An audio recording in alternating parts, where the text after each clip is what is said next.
Assalamualaikum warahmatullahi wabarakatuh. Perkenalkan, nama saya Indri Oktaviani dengan NIM 858537386. Pada kesempatan kali ini saya akan melakukan tugas mata kuliah praktikum IPA di SD pada modul 8 tentang listrik dan magnet. Kegiatan praktikum 1 tentang kelistrikan dengan judul percobaan arus dan tegangan listrik. Listrik dibedakan menjadi dua, yaitu listrik statis dan listrik dinamis. Listrik statis adalah listrik yang tidak mengalir, biasanya terjadi karena perpindahan elektron akibat gesekan. Sedangkan listrik dinamis yaitu listrik yang mengalir dalam suatu rangkaian. Pada percobaan kali ini kita akan mempelajari listrik dinamis melalui percobaan arus dan tegangan listrik. Nah, tujuan dari praktikum ini yaitu untuk menjelaskan aliran arus listrik dalam rangkaian listrik dan mengetahui pengaruh tegangan listrik. Percobaan pertama yaitu arus listrik. Arus listrik dapat mengalir jika terdapat sumber listrik, rangkaian tertutup, dan bahan pengantar yang baik atau disebut konduktor. Begitupun sebaliknya, bahan yang tidak bisa menghantarkan aliran listrik yaitu disebut dengan isolator. Nah, adapun alat dan bahan yang digunakan dalam praktikum ini yaitu yang pertama ada baterai. Dilanjut ada kabel, terus ada lampu, dan ada 2 buah penjepit warna merah dan juga warna hitam. Alat dan bahan selanjutnya yaitu yang pertama batang kayu, sendok, air keran, air garam, kertas, kantong plastik, karet penghapus, kawat besi, dan juga tembaga.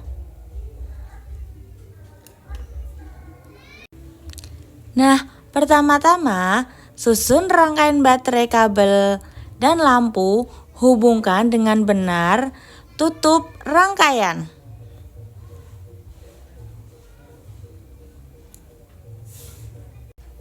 Nah, jika pada saat rangkaian tertutup, lampu akan menyala.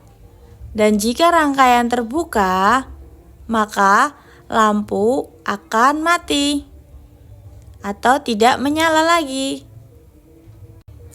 Itu artinya listrik hanya dapat mengalir pada rangkaian yang tertutup. Nah, pada pengujian ini diperlukan bahan untuk mengetahui apakah termasuk konduktor atau isolator. Nah, yang pertama ada grafis atau mata pensil. Mari kita uji.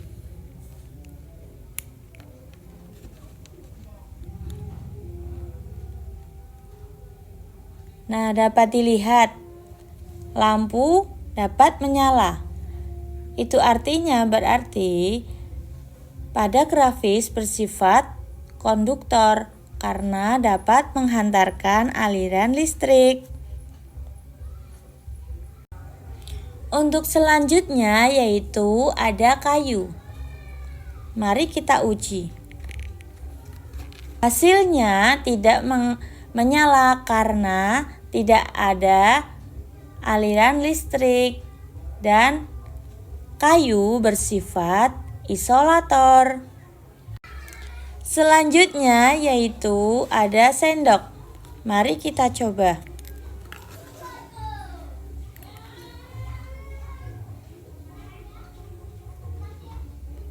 Hasilnya menyala karena dapat menghantarkan listrik dan bersifat konduktor. Nah, dilanjut ada tas plastik. Mari kita uji. Hasilnya tidak menyala karena tidak dapat menghantarkan listrik, maka plastik bersifat isolator. Selanjutnya ada kertas. Mari kita uji. Nah, hasilnya tidak menyala karena tidak dapat menghantarkan listrik, maka kertas bersifat isolator. Selanjutnya ada karet penghapus. Mari kita uji. Hasilnya lampu tidak menyala karena tidak dapat menghantarkan arus listrik, maka karet listrik bersifat isolator. Selanjutnya ada kawat tembaga. Mari kita uji. Hasilnya lampu menyala karena kawat tembaga dapat menghantarkan listrik, maka kawat tembaga bersifat konduktor. Nah, dilanjut ada kawat besi.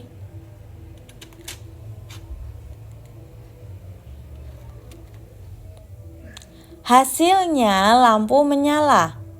Itu artinya kawat besi dapat menghantarkan listrik, maka kawat besi bersifat konduktor.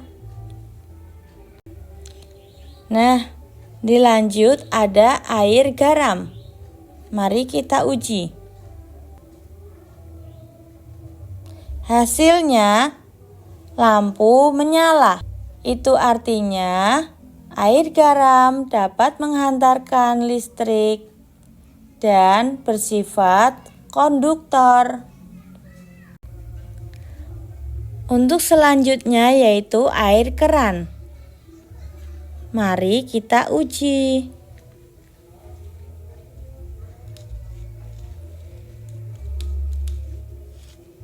Nah, pada air keran lampu menyala, tetapi tidak seterang pada air yang berisi garam atau air garam.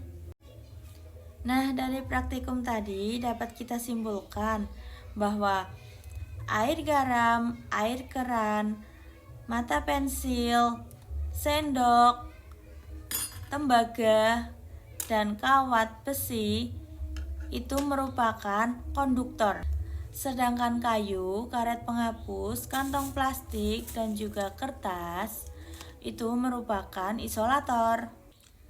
Nah, semakin baik bahan penghantar listrik, maka lampu akan semakin menyala terang. Nah, pada percobaan yang kedua ini, kita akan mengamati pengaruh tegangan listrik terhadap nyala lampu. Tegangan listrik adalah beda potensial yang menyebabkan arus listrik mengalir dari kutub positif menuju kutub negatif.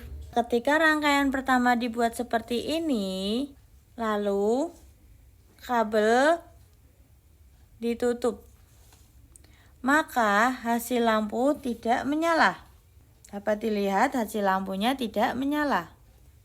Hal ini dapat terjadi karena kutub negatif baterai tidak terhubung ke rangkaian sehingga arus listrik tidak dapat mengalir. Kemudian buatlah rangkaian seperti ini. Lalu kabel dihubungkan.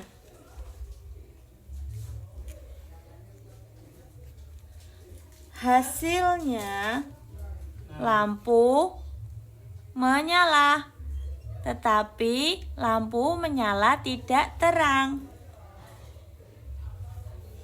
Nah, hal ini terjadi karena tegangan yang digunakan masih kecil sehingga arus listrik yang mengalir juga kecil.